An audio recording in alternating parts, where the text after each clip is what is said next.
खटखटी थाने में उपनिरीक्षक जितू मोनी शैकिया का विदाई समारोह आयोजित। आज खटखटी थाने के प्रांगण में एक सम्मानजनक विदाई समारोह का आयोजन किया गया। यह कार्यक्रम खटखटी थाने के प्रभारी अधिकारी नितुल सैकिया के नेतृत्व में संपन्न हुआ। उल्लेखनीय है कि खटखटी थाने में कार्यरत उप निरीक्षक जितू मोनी सैकिया को पदोन्नति मिलने के उपलक्ष्य में यह विदाई समारोह आयोजित किया गया।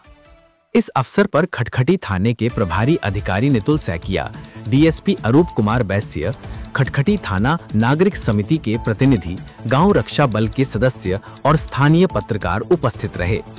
समारोह में वक्ताओं ने उप निरीक्षक जितू मोनी सैकिया की कार्यनिष्ठा, ईमानदारी और जनसेवा के प्रति समर्पण की सराहना की।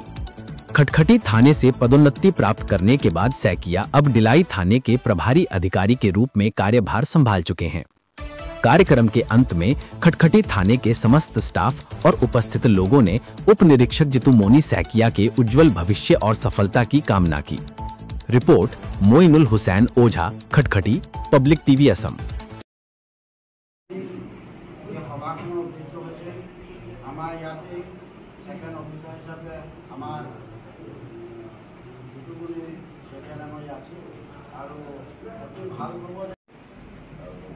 সমীক্ষা কৰি উপস্থিত নাগৰিক সমিতিৰ সদস্যসকল, থানাৰ মোৰ সহকৰ্মীসকল, আমাৰ কেইটামানো সন্মানীয় পিচিচাৰ, IC কাৰ্যালয় আদিকে কৰি সকলোকে আজি এই সভাত উপস্থিত হোৱাৰ কাৰণে আপোনালোকক আন্তৰিক শুভেচ্ছা জ্ঞাপন কৰিছোঁ। ভাল লাগিছে যিটো সেকেন্ড ওসিৰ পৰা ওসি হিসাবে ডিলাইট প্ৰমোশ্যন কৰি গৈছে।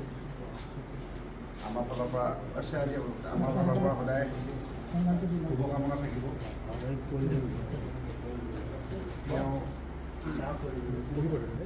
মোৰ colleague officer in charge Jitu Saikia আৰু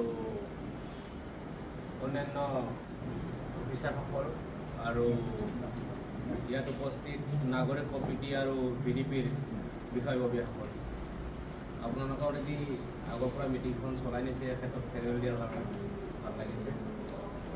বিদায় নহয়, আচলতে আমাৰ এখন থানাৰ পৰা ওচৰৰ এখন থানাত তেখেতে পদোন্নতি বুলিয়ে ক'ব লাগিব। আচলতে OICৰ পৰা তেখেতে এতিয়া অফিচাৰ ইনচাৰ্জ হ'ব গৈ আছে। সেইটো আমাৰ কাৰণে ভাল খবৰ এটা।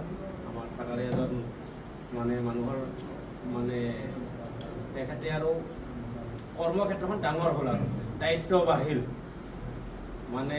সেই অঞ্চলটোৰ মানুহৰ লগত চলা ফুৰা কৰা বা সেইখিনি মানুহক আকৌ ভালদৰে ছাৰ্ভিচ দিয়াৰ কাৰণে তেখেতে এটা সুযোগ দিছে।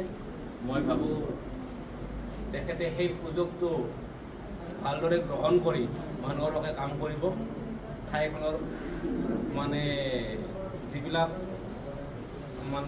মানুহৰ লগত মিলি পিনে ঠাইখনত যাতে কোনো ধৰণৰ ক্ৰিমিনেল এক্টিভিটি নহয় তাৰ কাৰণে তেখেতে অলৰেডি ইমান এটা দীঘলীয়া সময় তেখেতে পৰিশ্ৰম দিছে।